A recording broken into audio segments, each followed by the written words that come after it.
বানাচ্ছি কাঁঠাল বিচির ডাল। সোমবারে দিয়ে দিলাম গোটা জিরা, 2টা তেজপাতা আর 2টা শুকনো লঙ্কা।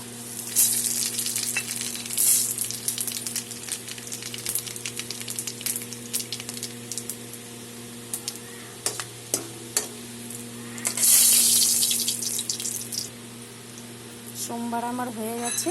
এখন দিয়ে দেব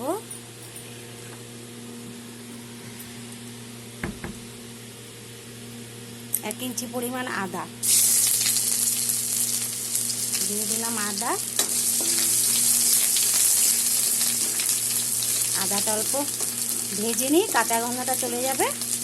তারপরে দেব 1 চামচ জিরের গুঁড়ো।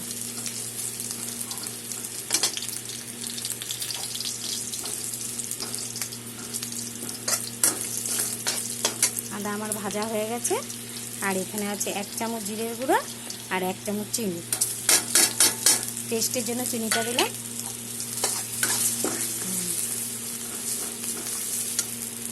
আর দিয়ে দেবো হলুদ, দিয়ে দিলাম হলুদ।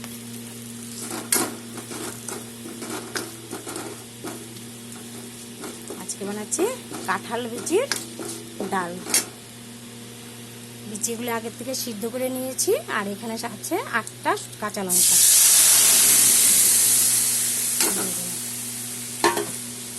আগের থেকে ধুয়ে সিদ্ধ করে চটকিয়ে নিয়েছি।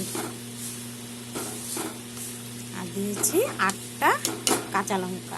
আর এখন দিয়ে দেবো লবণ, দিয়ে দিলাম লবণ, 1 চামচ লবণ দিয়েছি। আমার কাঁঠাল বিচির ডাল হয়ে গেছে।